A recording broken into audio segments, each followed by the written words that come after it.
This lesson is on writing the equation of a trend line for a scatter plot.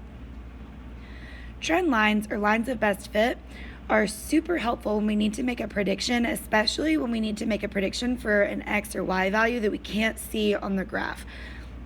When we use the equation, we can plug in a value instead of having to be able to look at the graph and kind of make an estimate. Writing the equation of a trend line is just like writing any other linear equation. We're going to choose any 2 points on the trend line and set up a ratio of rise over run to find the slope of the line, which is represented by m. We're going to look at the y-axis to find the y-intercept of the line, and that's b, and that's just where the line touches the y-axis. Then we're going to write the equation in slope-intercept form, or y equals mx plus b. Looking at this first example, I'm going to start by finding the y-intercept because I know that's an exact point. So I know that for this, my y-intercept, or my b value, is going to be 8. I need to find another exact point on the line to be able to calculate my slope, or rise over run. And this is another point on that line. So my rise over run is coming down 1 and to the right 3. So my slope is negative 1/3. Now I just need to write the equation in slope-intercept form. So y equals negative 1/3 x plus 8. Now I can use that equation and plug in x values to get predicted y values, even if I can't see those x values on the graph. So I could make a prediction for when x equals 20 just by plugging in negative 1/3 times 20 plus 8, and that would give me the projected or predicted y value for when x equals 20. In the next example, it looks like my trend line has a positive slope, so I want to be mindful of that when I'm writing the equation. This is a positive linear association, so the slope of my trend line needs to be positive. Again, I'm going to start with that y-intercept, or where the line touches the y-axis. So b equals 60. Then I need to find another point that is exactly on the trend line so I can calculate that slope. It looks like there's one right here. So I'm going up 2 blocks, but I need to be careful because these blocks actually symbolize 20 units. So I'm going up 40 and to the right 4. So my slope is 40 over 4, or 10. 40 divided by 4 is 10. So when I write my equation, I've got y equals 10x plus 60. In this third example, I've got a negative linear association, so I'm going to be looking for a negative slope on my trend line.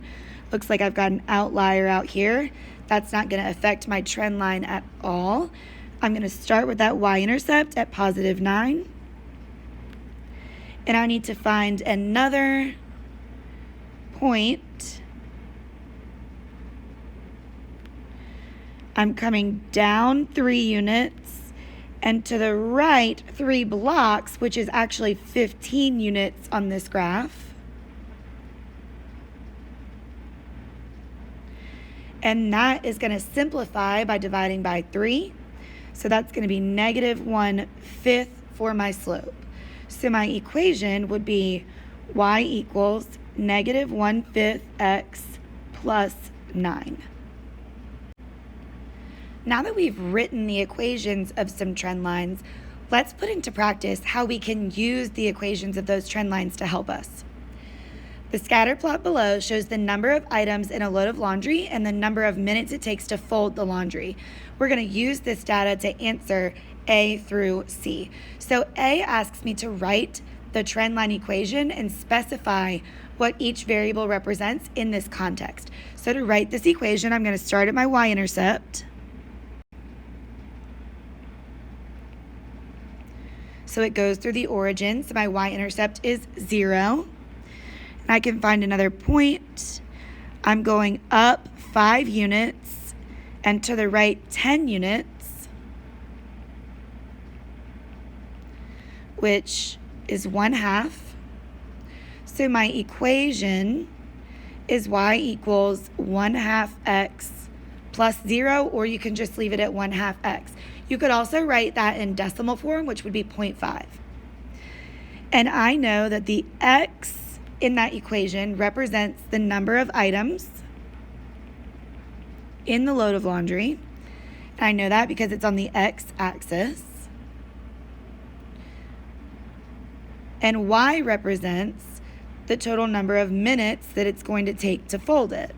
And that's on the y-axis.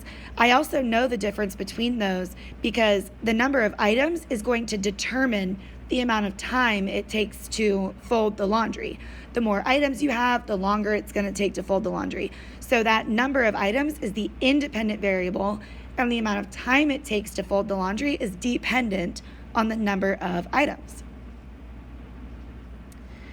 B asks me to use the equation to predict the time it would take to fold a load of laundry containing 60 items. So I want to predict what y would equal when x, or the number of items, equals 60. So I'm going to plug in that number 60 for the x value in my equation. So y equals 1/2 or 0.5 times 60. And I know that 1/2 of 60 is 30, or 1 times 60 is 60 divided by 2 is 30.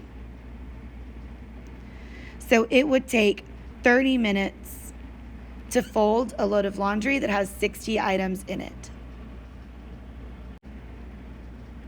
Part C asks, it took Joey 22 minutes to fold a load of laundry.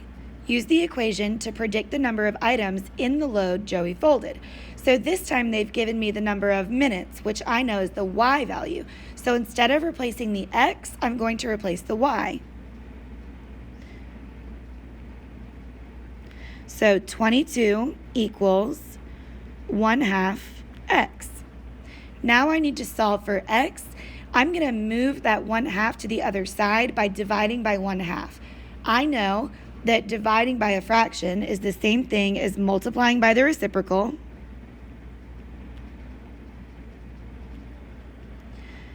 On the right side, they cancel out, and I'm left with just x.